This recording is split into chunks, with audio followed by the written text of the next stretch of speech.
ये जो न्याय की बात बिल्कुल सही तरीके से सिद्धार्थ ने हमारे बीच में रखी, इसमें मेरा जो अनुभव है लोगों के साथ, मेरा जो अनुभव है लोगों के साथ 40 साल हो जाए, जितने भी साल हो जाए, जो जिसको इंसाफ मांग रहे हैं, जिनको जो कह रहे हैं कि हमारे साथ गलत हुआ है, मुझे लगता है हमने उस नीड और अर्ज को शायद समझा नहीं है। ये बोलना कि लोगों को खाने की ज़रूरत है, इसलिए नौकरी दे दो, राशन दे दो, वगैरह वगैरह दे दो।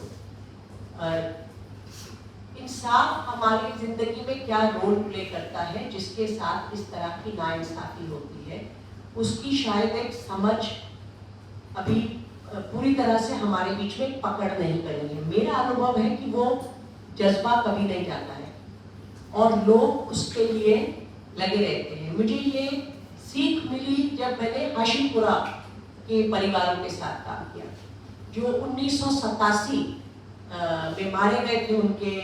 उन सबके फादर वगैरह वो सब तब बच्चे रहे होंगे, और 2018 अक्टूबर में आकर हमें दिल्ली हाई कोर्ट से कन्विक्शन मिली और पीएसी के तब तक 3-4 तो मर भी चुके थे, उन लोगों को 302 वगैरह वगैरह में तिहाड़ भेजा गया। 2 हफ्ते पहले मैं 1996 का custodial death matter Srinagar high court में आर्ग्यू कर रही थी। जिसने मुझे वहां बुलाया यंग मैन था, उसके फादर की डेथ थी। मैंने उसको कहा तुम्हारी उम्र क्या थी उस समय? इसे मैं 7 साल का था। मैंने कहा तुम क्यों कर रहे हो ये? इसे मेरी माँ ने मेरे वालिद के ग्रेव पर प्रॉमिस किया था कि हम ये इंसाफ की लड़ाई लड़ेंगे, इसलिए हमें ये लड़नी है। हमने, मुझे लगता है हमें वो जज्बे को समझ के, रिस्पेक्ट करके, क्योंकि बहुत बार लोग बोलते हैं इतना पुराना केस हो गया, क्या कर रहे हो? ये वकीलों या एक्टिविस्ट का डिसीजन नहीं है। आपको अपना काम करना है अगर लोग उसमें जूझ रहे हैं। दूसरा जो क्या है, क्या वो जो रोल की बात की, चाहे वो राजीव गांधी हो, चाहे वो मोदी हो, जो उस सब में बिल्कुल टॉप पे थे ऑफ द एग्जीक्यूटिव अथॉरिटी। एक तो पहलू उसमें मैं सिर्फ जोड़ना चाहती हूँ कि जब हम क्लीन चिट, क्योंकि क्लीन चिट बहुत अजीब सा एक फ्रेज कॉमनली यूज होने लग गया है, कोर्ट में भी आजकल लोग पता नहीं किस तरह की भाषा का इस्तेमाल करते हैं।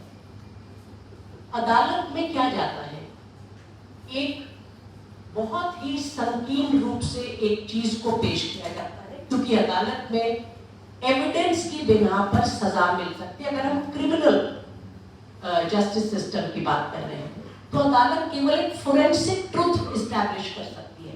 फोरेंसिक ट्रूथ और एब्सोल्यूट ट्रूथ में बहुत फर्क है।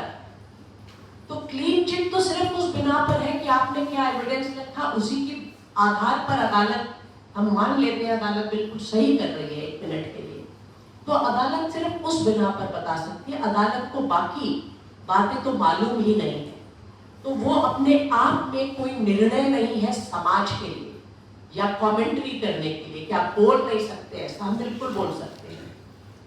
तीसरा जो जिक्र सिद्धार्थ ने किया, जो कानून में जिसका नाम कमांड रिस्पॉन्सिबिलिटी होता है, कि अगर आपने 1 मिनट के लिए मान लेते हैं ऑर्डर नहीं दिया, मगर आपने रोका नहीं, जो कर रहे थे उनको पकड़ा नहीं, प्रिवेंटिव स्टेप्स नहीं लिए।